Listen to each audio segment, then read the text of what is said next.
So what? Your question is, who am I? My name is John DeCamp. I guess you'd describe me as a worn-out politician and a sometime lawyer and father of a mess of children, husband of a little Vietnamese boat person refugee named Na, and kind of peripherally at least involved in the so-called patriot movement as a result of some of the cases I've worked on over the years. So let's see, worn-out politician. For about 16 years, I was a Nebraska state senator. In fact, if you go back and check the records, or even the internet, I guess, you'll see that I was probably one of the most, if not the most controversial senator for a number of years, and one of the most effective, even according to some of my worst enemies, the Omaha World Herald newspaper, for example. And I think I have probably the record for one of the most unusual races to get to be a senator. Let's see. My entire campaign was run from a place called Vietnam during a war called the Vietnam War, and I won the election without ever setting foot in the United States. I was a combat infantry captain in Vietnam at the time, and working on my assignments over there, some kind of strange things. Came back here, became a state senator, and of course kept my law practice going and a number of other businesses, from banks to insurance to land development to agriculture to construction company to you name it. And here about 10 years ago, I think it is, almost 10 years exactly, I left the legislature and became pretty active then running a law firm. I have half a dozen lawyers here in my little firm in Nebraska that work for me, under me, with me, against me, whatever.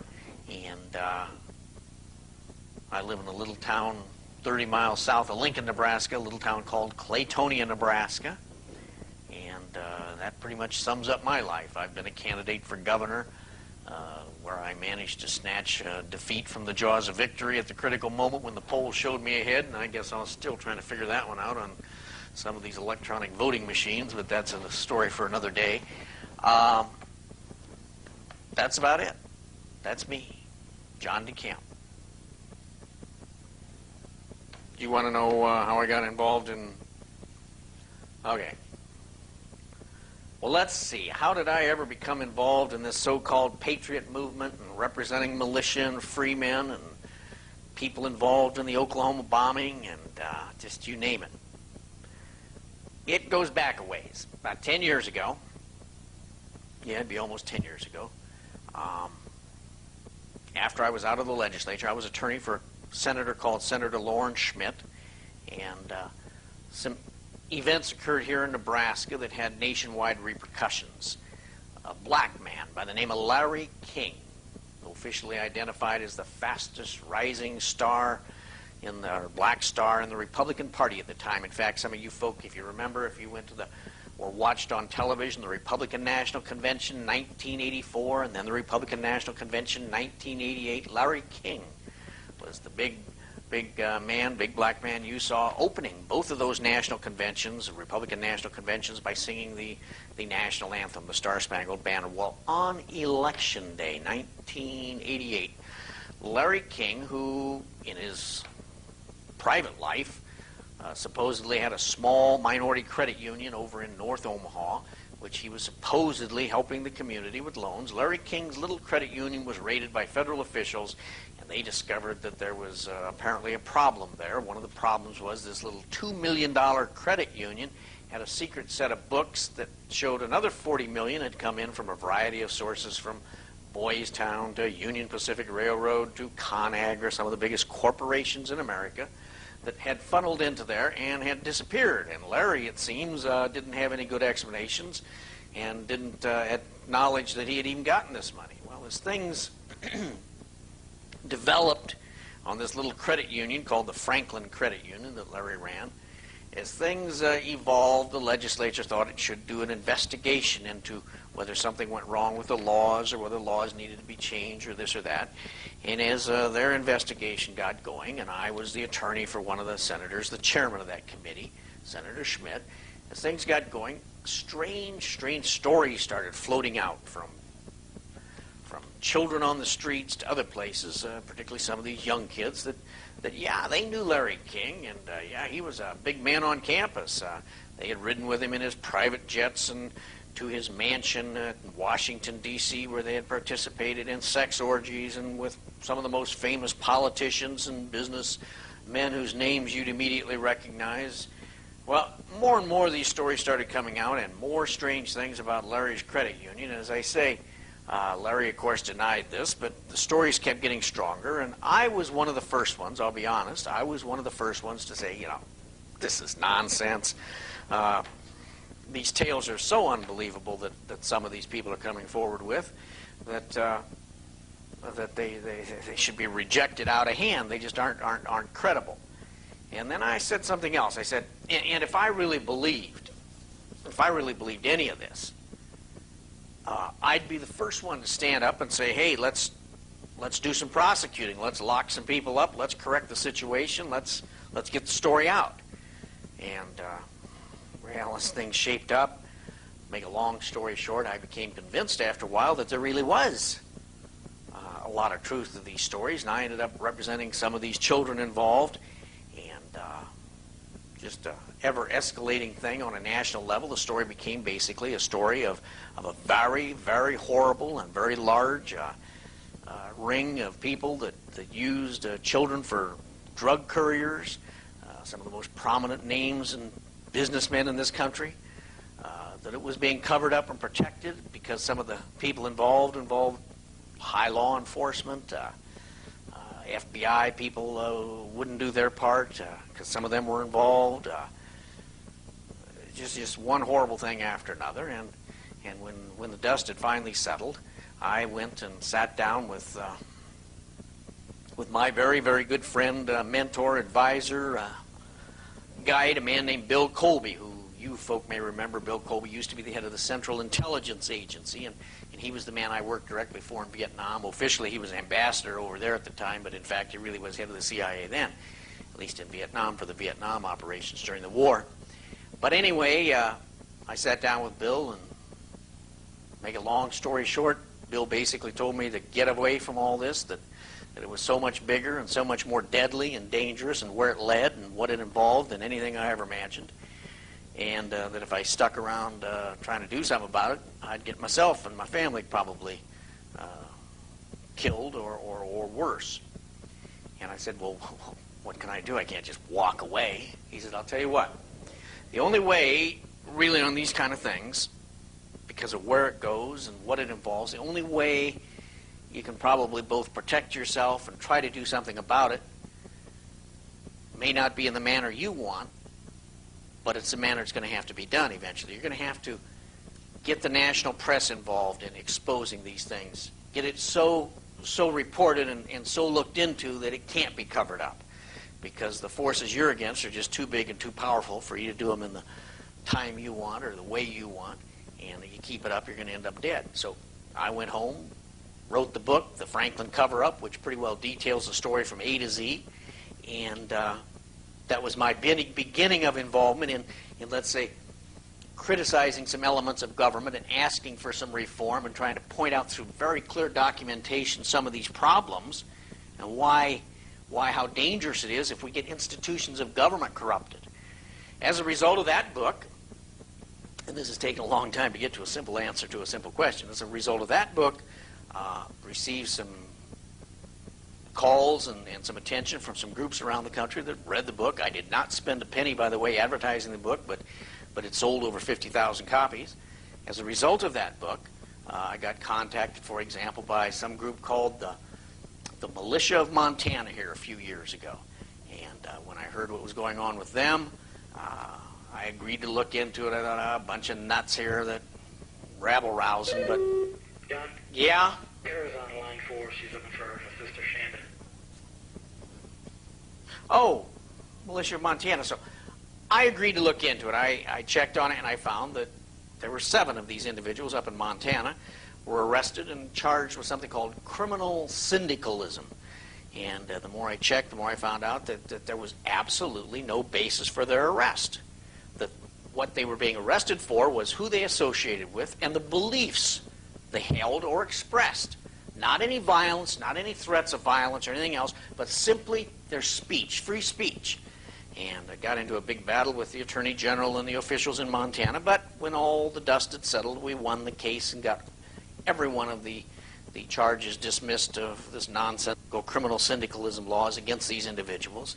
And that got me a bit of a reputation in the entire, I guess you'd call it the patriot community at that time, which was beginning fairly rapidly, this a few years ago, to develop a pretty good network of communication via the fax and via the shortwave radio and so on. The next major event that occurred that kind of impacted everything was immediately after the victory in the Militia of Montana case and the Freemen. I guess they had some group called the Freemen who were also involved in that group that I represented. The next event was something called the Oklahoma City bombing, almost immediately after I won dismissal. And as a result of that, I was asked to represent some of the individuals that were injured, and eventually I ended up representing the grand juror, Hoppy Heidelberg. Hoppy Heidelberg was the grand juror who indicted and voted to indict McVeigh and Nichols, but who also stepped forward and said, wait a minute, you know, we got to indict McVeigh and Nichols, but that's only half the story. My duty as a grand juror, Hoppy's position was, my duty as a grand juror is to find out the whole truth of what happened, and I'm being prevented from doing that. And in fact, I'm being threatened. And of course, eventually the judge removed Hoppy from the grand jury, and I represented him, make sure that they didn't attempt anything else. So that case, a number of others, have led me, so to speak, to represent some of these groups and become pretty deeply involved, at least, in trying to learn just how big and large and wide and fat and noisy and whatever the entire animal is. Subsequent to that, I took all the militia leaders from across the United States before the United States Senate for the famous hearings, and we had one demand. We all agreed in advance we would have one demand in return for them fulfilling that demand. In return for the Senate, Senator Specter was the one that reached the agreement with us. I would bring all militia leaders they wanted from across the United States, Michigan, Montana, you name it. We would answer any and every question that they could put to us. And remember, this is shortly after Oklahoma, when they're saying the militia did this and militia this, and they had the whole world making it believe that the militia were ready to blow up the universe or something, when the truth was, as I explained, and as I'll repeat again, the truth was one gang on a Saturday night in Los Angeles does more damage than all the militias across the country have from the beginning of the militia movement. But anyway, we made our one demand in return for answering everything, doing anything they wanted, agreeing even to take lie detector tests on any answer that any of these militia leaders gave. What was our demand? Our demand was that the Senate reopen hearings into Waco and Ruby Ridge. That was our agreement. We'll come forward and testify, give you any answers. I'll represent them and bring them here. You, the Senate, agree to hold hearings on Waco and Ruby Ridge and look into those things, because we don't think the American people are getting the total truth. Well, I don't need to go into that much more. The rest is history. The hearings did occur. A lot of bad things were found out, and they go on today. So that's kind of how I got involved in this whole thing of representing some of these groups and maybe seeing both sides and kind of acting as an intermediary, if you would, between the judicial system on occasion and the Patriot movement, between the government on occasion and the Patriot movement, trying to force some integrity and justice into some of the systems. I've got some cases still in Montana and some of the other places where they're using abusive laws to try to lock people up, and are locking them up for what they say, what they believe, and what they think. The very opposite of what the First Amendment's all about. Anyway, as I understand your question, you're wondering, well, as a result of this whole Franklin thing I got involved in, was it anything more than just I raised the question myself, anything more than a bunch of homosexuals locally playing with each other and trying to cover up some of their sins and being involved with some kids? And the answer is absolutely yes. In fact, that's how, as I say, I ended up writing the book, because it went so far beyond anything here. It involved a true... Who's there? It involved a true national network of very bad behavior by some of the most powerful politicians and businessmen in this country. And I name in the book, and I document very clearly from A to Z. And the second book I wrote that just came out here about 4 or 5 years after that first book takes the story from the original book and finishes it up. What's happened to these people? What's happened to the girl, for example, Alicia Owen, that dared to stand up and tell what had happened to her as a young child? What's happened to some of the boys that testified? For example, a young man named Paul Benassi, who identified all kinds of horrible things from his earliest age on. He got involved in from some of this mind control stuff that the government was experimenting with at the time, which people don't want to believe existed, just like we don't want to believe a lot of things that the government unfortunately has done and then had to fess up to later. But something called the Monarch Project, which wasn't even the real name. That was the name the kids came to know it by, a government program that played around with their minds and was going to use kids as anti-terrorist devices and would-be saboteurs to penetrate other countries and this type of thing. But the story itself, as I say, went so far beyond, quote, Nebraska or Omaha. For example, Larry King, the black man I've identified in the book and who's now in prison on other things, by the way, he maintained a $5,000 a month mansion on Embassy Row in Washington where he brought the children, flew them in, like the kids were saying, and they're his private Lear jets and would have these incredible parties. And there's nothing more effective or more powerful to control a politician or a prominent businessman than to have them provided a sexual tryst or some drugs or a combination thereof, particularly with some underage child or young girl or boy or manifest homosexual proclivities that are recorded secretly on film that are then used to compromise this or that politician or businessman. And that's where the Franklin cover-up story started, and as I say, it's led me into all these other things, and there's always the tendency or concern on my part or anybody's part, well, are you one of those nut network people that start talking this conspiracy theory and that conspiracy theory and that one? I have tried to be extremely cautious on that, and so anything I say in the book, anything and everything, I have a document for. For example, when the first book came out, the first reaction, the absolute first reaction of a number of people that were named in the book and their lawyers was to issue public statements saying I was going to be sued in the biggest libel and defamation suits ever, and I would be broke and disbarred and everything else. And there have been more than a few attempts to hurt and punish me. However, there's only been one lawsuit out of that book. That was when I sued Atlantic Telecast Company over in Wilmington, North Carolina, an East Coast television company, for them daring to go on television and saying that the book was not true. And I found out later that the police chief from Omaha, who's clearly identified by me in the book, a man named Wadman, is involved in all this with the Alicia Owen girl and so on. I found out he had gone to the Wilmington people and said, oh, this is all. So I sued them. And at first they, of course, said, no, we aren't going to do anything. You're wrong, we're right. Well, within 3 weeks they had done some of their own investigation, and they backed down and paid me a financial settlement, as well as had then a public apology 3 nights running as the lead story on their news, apology to the senator from Nebraska, and acknowledged the book was accurate. So the Franklin cover-up itself goes way, way, way beyond, quote, Omaha, Nebraska. It does describe this national network. It does identify a lot of the politicians, some frightening things you don't want to hear from Iran-Contra. That book was, by the way, the first place to identify the Iran-Contra connection, the George Bush potential involvement in some of these things, at least if not his involvement, his tacit approval in some of his key positions from a former head of the CIA. By the way, he's the one that replaced my friend Bill Colby. When Colby was fired, George Bush replaced him and became the head of the CIA. But anyway, from Bush to you name it in the White House or Congress, the book spills it all out and spells it out and documents it. And then the second book, of course, deals with some of the other things I've mentioned, from the Oklahoma bombing, where I represent the folk there, to these militia cases. And I guess if there be an essence or a general theme throughout, it is we all, as Americans, want to love our government. We want to believe in our government. We want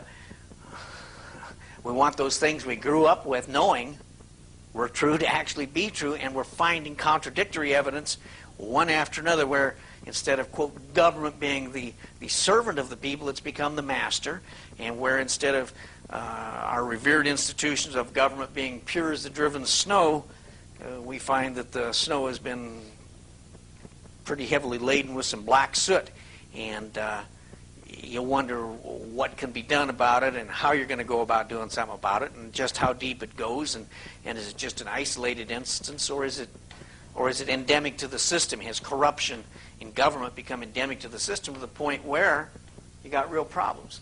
And you got to remember, people love to babble and chatter about democracy and this and American system that and so on and so forth, but you got to remember one thing. Our system of government doesn't guarantee freedom necessarily. Our system of government doesn't guarantee that you're going to be rich or poor. You know, the only thing that really is unique about our system as compared with all other systems that have ever been invented in history, the only really single characteristic that's different than all the rest is it's the only self-correcting system ever invented, ever created. The only self-correcting. When the pendulum swings too far one way, without the bullet, without the bombs, without the revolution, it, quote, self-corrects and starts swinging back the other way. And that's the beauty of our system, that it is self-correcting, and it's worked a dozen times over the 225 years or so of our history. Well, I think we're at one of those critical times now where the correction has to occur, and unfortunately the correction may be inhibited quite a bit because the thing that it's supposed to correct, that the system is supposed to correct, the government itself, has become so all-powerful, so all-controlling, and unfortunately in some cases so abusive and repressive of some of the very things that need to occur to correct, which is First Amendment rights, this type of thing. And so when you have people speak out, whether they be free men or militias or people here on the far right or far left, when they speak out and criticize the government, they're immediately, in any of the media these days, the first thing you see is anti-government, anti-government, and the labels. They'll have these individuals who might just be saying they think President Clinton is wrong or corrupt on something or done something wrong. They'll immediately have a litany of anti-government, blah, blah, blah, tax protest. However, if it's a Republican, let's say Newt Gingrich, saying the identical things, they don't say he's anti-government. They don't say he's this, he's that. All they say is Republican House leader, whatever. My point is they've tried to kind of suppress the very things that make the system self-correct, and it really concerns me because we do know the self-correction needs to occur, but we're seeing too much now the handicapping or the suppressing of the key tools or elements that have made it self-correct in the past. You have to understand the character of a Bill Colby. Now, Bill Colby was raised as a Catholic, super strict. His entire life was rigidly following rules. He was truly this country's greatest spy master, but he also had some pretty strict rules. He saw the war he had conducted, the Cold War, as just as significant as World War II or World War I, maybe even more significant, because the things were beneath the surface most of the time as to what was occurring. It was a war conducted by the CIA and the intelligence community, and during that process, a lot of things developed and were allowed to develop necessarily, at least they thought they were necessary, that are kind of incompatible or don't work good with a free and open society. You know, covert operations and doing this. And Bill was smart enough to realize that itself was a very danger, creating this system where you had almost a secret government, which he acknowledged had effectively occurred. I think would be a fair statement. And therefore, I think he felt a certain duty to be one of those who, since he was so intimately involved in that creation, also the correcting of it, and making sure there were, quote, constitutional safeguards and political safeguards and popular safeguards against the existence and creation and control by a secret system or set of governments there. And one of the things, the primary thing Bill was doing the last years of his life, in fact, I was with him literally 2 weeks before his alleged falling out of a canoe and dying. I was with him 2 weeks, and we had a very good chat. It was like, it was just after his 75th birthday, and he was in the best health. He had completed a physical and was in the best health ever. And I asked him, I said, Bill, what would you say would be the happiest 5 years of your life if you were going to pick a period in history? 5 years, maybe back during World War II when you were leading the secret attempts to get into Germany, or head of the CIA, or what? He said, I'll tell you what, John. He said, the last 5 years and the next 5 years. And I said, wait a minute, why? Because I'm really doing what I enjoy now, and even more than that, what I think can really make a difference in the world. Remember, this is the man that was over there with Yeltsin when they were having the collapse of the Russian Empire and the coup or push or putsch or whatever you call them. He was with Yeltsin, believe it or not, right when this was occurring, in Russia here a few years ago. Well, anyway, what he was doing now was traveling all over the world, meeting with world leaders and top business leaders from around the world, and giving his analysis of where we were in the world and where they were and how the pieces were fitting together. He was the best individual there was when it came to looking out and seeing the road of the future, what's happening, how the pieces are going to fit into place. And that's what he enjoyed, traveling all over the world, meeting with these people, giving them some direction and input based on a lifetime of knowing what's going on both behind the scenes and under the covers and on top of the covers, and how the two sometimes fit and how they don't fit. So he was in absolutely the best shape he'd ever been, the best mood he'd ever been, and that's what he was planning to do and had been doing. And so he said the last 5 years and the next 5 years.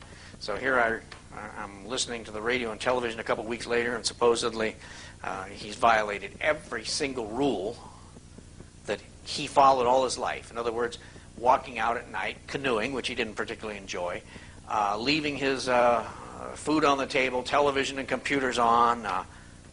Come on, the man never had a hair out of place if anybody followed his character. I mean, so when they tell me that he goes out under these conditions, falls out of his canoe, then drowns and can't be found for 10 days, and then 10 days or whatever it is later, they find him in exactly the spot they've searched 1,000 times, but he wasn't found there. I say, right. And then I say exactly what Bill always used to say, if it's done right, you'll never know who did it or why. And in this case, I, in my own mind, absolutely do not believe the man went out, fell out of his canoe, and drowned. And I believe that for whatever reason, he was a thorn in somebody's side, and he had to be shut up, and that's what occurred. Well, the question has been raised as to whether there was any incentive or desire on the part of our U.S. Justice Department, in other words, recently and currently headed by Janet Reno, to look into matters of the Franklin thing. Colby himself, and I have the letter, Colby himself personally went to Janet Reno, gave her some background on the subject, personally asked and was promised that the Justice Department would look into it, investigate, and work and cooperate with me on that. In fact, Bill got a letter back from them assuring him of that. To the best of my knowledge, not one thing was ever done. Now, why that was, I don't know. I'm sure there could be a dozen explanations, but I do know they, at the highest levels, Janet Reno herself, Colby went and asked personally, based on his background, that something be done, and was promised in writing it would be, and to the best of my knowledge, it never has been. Now, which raises the question of the Justice Department itself. Is it functioning like it should? And I guess that's one of the key elements in my new book. And by the way, my new book, The Franklin Cover-Up, is the revised edition, which is with the entire first book, an entirely new book dealing with Oklahoma and the Freemen and the militias, the Patriot movement, the follow-up to the original Franklin thing, a lot of these things. But in the new book, I try to select half a dozen, for example, key cases of very national prominence handled by our Justice Department, wherein it is clear, not by my stating it, not by my even saying, I think this, but by the judgments of the system itself, the courts themselves involved, that our Justice Department has done the precise opposite of what it was created to do. Instead of protecting and following the rule of law, they have in fact become the users and abusers of the rule of law. And as I say, I list a variety of cases from the far right to the far left, where you would have to say, in all honesty, whether you agree or disagree with the individuals involved. For example, the LaRouche case I cite, because it is so well documented that here was a guy that was a thorn in the butts of a lot of high government officials, to the point where he was beginning to be able to impact the political system, which is what it's all about. That's how the pendulum starts swinging back, when somebody on the noisy right or the noisy left or whatever starts raising issues, and it makes people think and look, and they start slowly swinging. Their solution to this man was simply to lock him up, set him up. Okay, then you pick the case of the DeMonjuk case, I think it was, where the court system at the highest levels finally said this is a fraud perpetrated on the American people, you know, just because they wanted to accommodate the Israeli lobby, you know.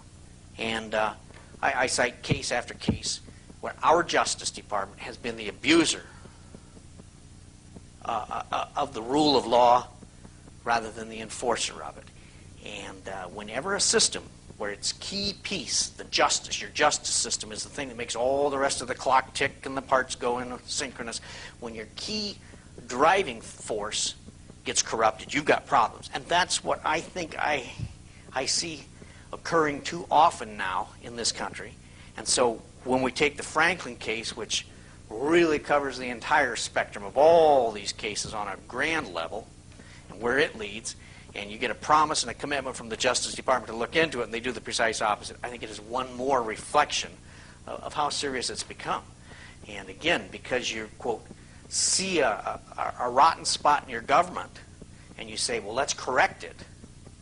That doesn't mean you're anti-government. It doesn't mean you're evil or a radical or a crazy or a nut or far right or far left. What it means is you love your system. You love, you know, a clean government, and you want to make sure it doesn't get any more contaminated. But the way it's shaped up and evolving now, anybody that dares speak out is either suppressed, labeled as a nut, or anti-government, and the thing that they're trying to expose or correct is in fact sanctified, ratified, and approved, and leads on to even more grievous problems for the future. And that's what's occurring too frequently now. The argument is always given, if you can just disarm the people, and of course there's 1,000 historical comparisons and scenarios, and the one they like to present or paint the most is the famous one when Germany, one of the first things was disarm the populace. Therefore, if you need to shut them up or shut somebody down, you don't have that serious problem with somebody being able to resist, at least forcefully, with any arms. So it's a boiling problem. I can sure see the opposite side of the equation too. The typical American in the 1990s and the year 2000, their only contact with a gun is what they see on television and people shooting, and we have an urban population as opposed to an agrarian population.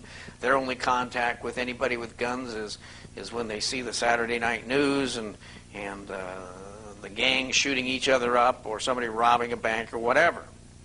And it's real difficult to reconcile your Second Amendment rights. And remember, it is a right. your Second Amendment rights with the problems we're facing. And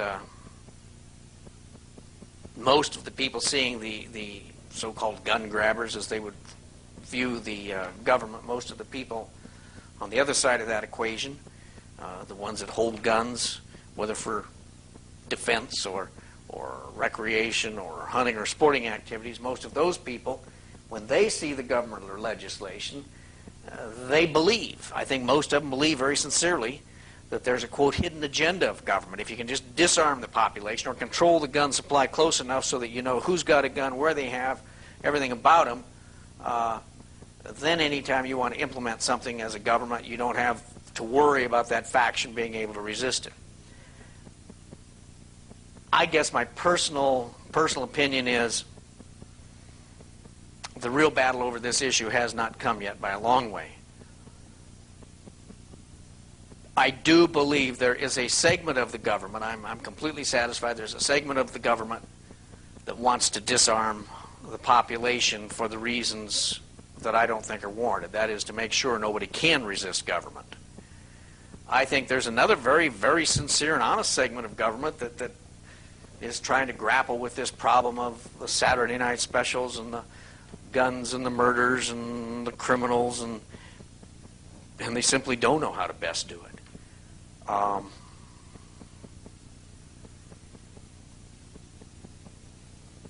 It's a battle that hasn't yet occurred. It's only beginning to take shape, and it's going to get a lot more acute and severe. I would point out, as I have in political speeches, that if you take all the murders and killings and everything else that are going on and have gone on with guns, you're going to be hard-pressed. You're going to be awfully hard-pressed to find, as I pointed out to Ted Koppel on his Nightline one time, I said, in fact, I'll sit here and you tell me, Ted, I said, give me a list. Give me a list of all the terrorist acts and murders committed by all the militia people you can identify in the last 10 or 15 years. And I said, and I'll guarantee you one thing. All of them totaled up. All of them totaled up. Won't amount to as many killings as occur in Los Angeles on a typical Saturday night from just the gang wars. And I guess that really is my point in this whole thing, this dichotomy and difficulty of resolving the right to bear arms issues. The people wanting to bear arms aren't the ones wanting them for improper purposes, yet they're the ones that they're trying to take all the arms away from. The ones that really are the problem, somehow the efforts aren't directed at them or don't seem to be very effective. So I don't know where this battle is headed, but it's not over. But it's merely a symptom. That's what we don't see. It's merely a symptom of the overall problem of what has reached almost a warlike condition between at least a certain segment of the population and the government in their attitude and philosophy. We know now, not from me saying it or you or anybody else, we know from CNN, USA Today, the Republican Party official polls, the Democratic Party official polls, we know officially that 76% of the American people, the John Does and the Mary Rose, we know that 76%, that's more than 3 out of every 4 Americans, no longer, quote, trust or believe that their government is telling the truth to them when the government gives them their official story or report or the official government version on something, whether it be plane crashes or wartime events or one thing or another. 3 out of 4 Americans no longer believe their own government when they get their official report. Now, that's dangerous for this reason. And by the way, officially, that's the highest percentage since they've ever been keeping these polls, the highest percentage in American history of Americans who no longer believe or trust their government as to the government being straight with them. It's dangerous because the very essence of our system, this wonderful self-correcting system, when it's allowed to function, the very essence of it is confidence, support, trust of the people in it, in the system. And that's where we've got frightening problem coming. And the politicians, unfortunately, are really so distant from the populace these days, so distant that they don't even see this. They don't realize the implications. And they don't view themselves as, quote, servants of the people. They view them as masters. I use just little examples of how the system has just evolved and changed so dramatically in the last 25 or 30 years. It used to be, yeah, did your business and whatever, and then you ran for office and you had some background experience. You check. I dare you. Go to any state. Go to the federal Congress. Find out how many people have never done anything except from the moment they got out of school or whatever. Government staffer, then their government job here. They're just moving up with the goal to be, quote, in that Congress or whatever, politician. It's never been anything other than the intent to be 100% a government employee. And you know, there was another system that had virtually a similar system. We don't like to admit this. It was called the nomenclatura. You ever hear that phrase, nomenclatura? The nomenclatura was simply the bureaucracy that ran Russia, the Soviet Union. And they had it so tight and such great benefits and so much convinced that they were special that they just could never see the forest for the trees when she finally all sank. We didn't. What beat them? Was it a bomb? Was it troops marching in? They just sank of their own weight. They self-destructed. And that's what could happen here. Self-destruction by a lack of confidence of the people, by too tight-knit a bureaucracy that absolutely believes it is a Brahmin caste, you know, of people that are entitled to their own special schools and special this and special rights and special pensions and special high salaries. It used to be. I can remember when I first got into politics, crazy as this sounds, it used to be that if you were in government, you kept looking for that opening to get that better job on the outside. I'll guarantee you go to any state. The game now is to figure how to get from the outside to that inside of government. No longer are you fighting to get out into better jobs on the outside. Now you try to get in because that's where the good jobs are, the good pensions, all the guaranteed this and that. It's just a completely different system from what it functioned as for the first couple hundred years of our history, and it's a dangerous system unless we get it self-correcting. And it can't self-correct right now very well because anybody that raises the flag and says this is wrong or I want to say this, they lock them up if they happen to be in Montana, or they drag them from another state if they speak out in a newspaper. They've demonstrated they have the ability to do this as government. And I represent a lot of these people on pure First Amendment cases. I may think they're nuts. I may think they're crazier than a kook. I may think those freemen are living in la-la land. But they do have the right to speak out, raise hell, criticize, and when you suppress that and lock them up for that, you've destroyed effectively the one tool that makes, as I say, the heart, the engine that makes our system work, that self-correcting technique. You've destroyed it because no longer do the other ideas get to come in and compete and match, and people say, well, he may be right. You're just fed pablum. And that's what our national media has become too often now. Just the pablum feeders. You don't get the balanced picture, you don't get the other side, and those that dare to try to give the other side so frequently now are viewed simply as nuts or tabloid type or whatever. You're almost, it's almost as if you have this circle where unless you go along with a certain line, you know, you're not going to get your story on the press, you're not going to get your story told, you're not going to get the balanced treatment. You've got to be inside the circle, so to speak, of thought, idea, whatever. And that's scarier than blazes too, because as I say, the fundamental mechanism for change is, instead of battling with fists and bullets and cannons, we battle with our mouths, our ideas, our competing philosophies, our conflicting concepts. And it's now, not only are we wanting to not allow any open conflict of any kind, but we want to eliminate the ability to have conflicting concepts, conflicting philosophies, conflicting ideas, things that would criticize or condemn or disagree with the Justice Department or with this party or that. It's a dangerous situation, and you know, we watched the nomenclatura sink of its own weight over there in Russia. It could happen here. I got a funny feeling that if it happens here, you might see a lot of the same pain that they're going through over there, which is trying to recreate a system, and some of the people on the top end up being on the bottom, and pretty chaotic.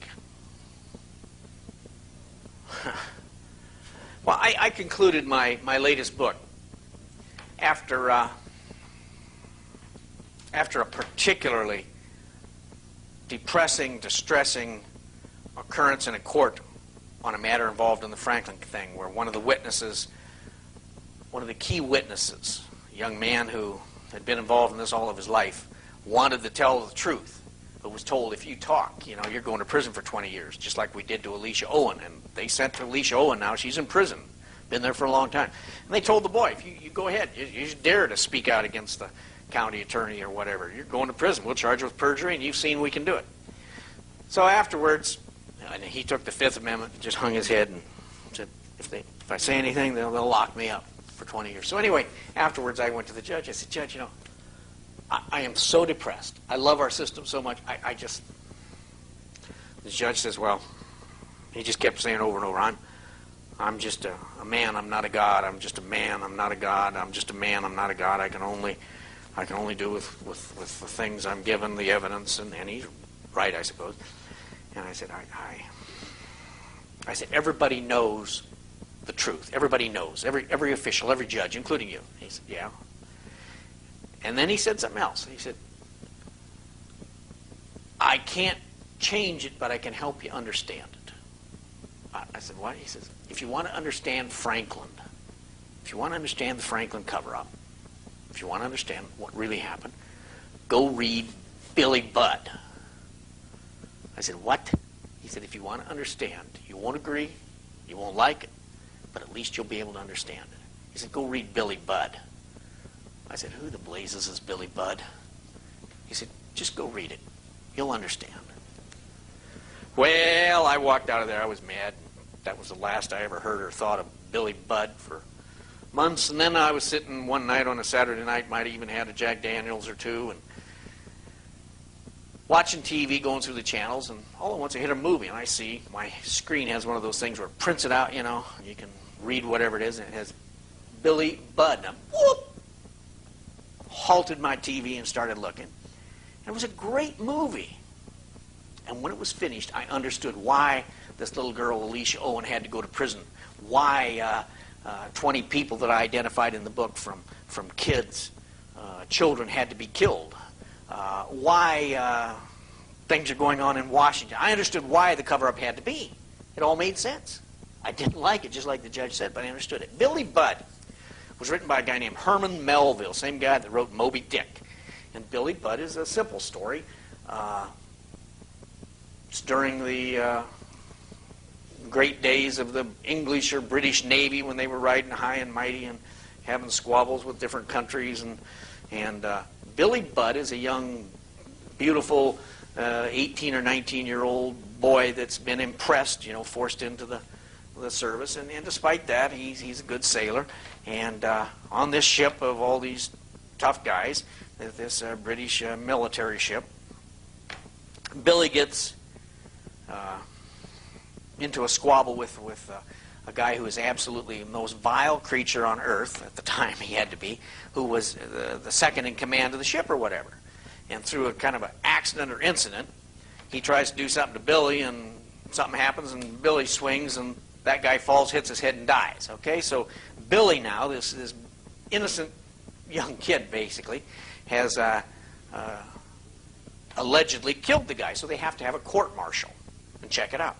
They go through the court-martial one after the other, and every one of the officers is all in agreement, including the captain, that Billy is truly, just like some of my kids in Franklin, as innocent as the driven snow, telling the absolute truth, a victim of circumstance, is probably the only good person, and this other guy the second in command is the most vile creature on earth.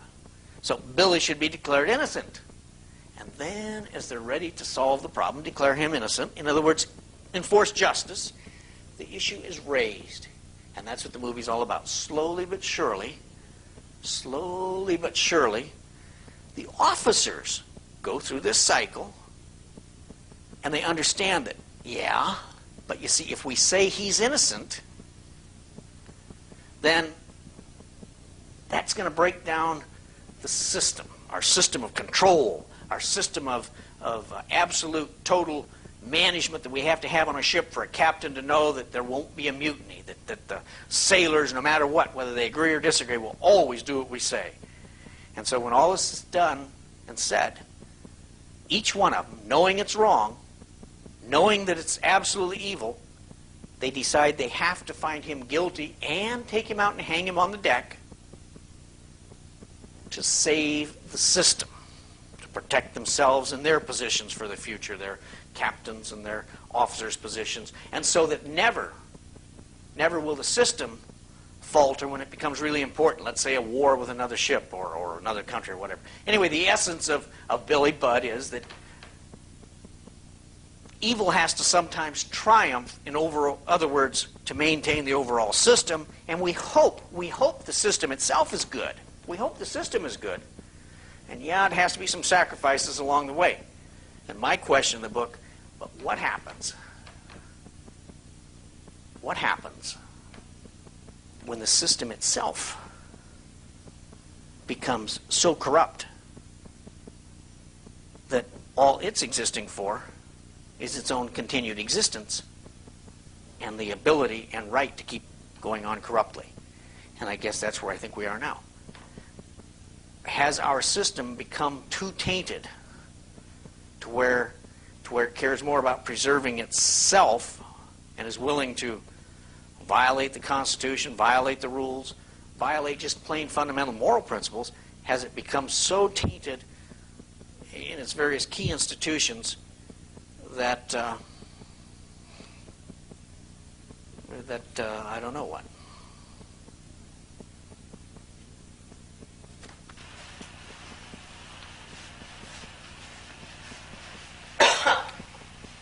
Those are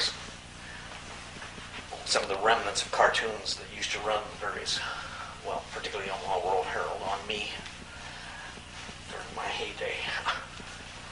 His work, and I don't know how valid it is. I do know, I have my own personal experience that makes me think sympathetically toward his work, because every place where I supposedly, as Mr. Mays here knows, was running ahead big time and ended up losing big was in the places where they had the machines. You know what I'm talking about, the electronic voting? Mm-hmm. The other places stayed like they were supposed to. You follow? I do. So, and then later when we tried to get information, we found out even the officials have no idea what's going on because it's all done by private contract. Mm-hmm. And so they couldn't give us any information. And when we tried to go to check on going to court, you had to have something to prove first before you could get into the courtroom. You follow? So it was a catch-22, but I see problems coming there.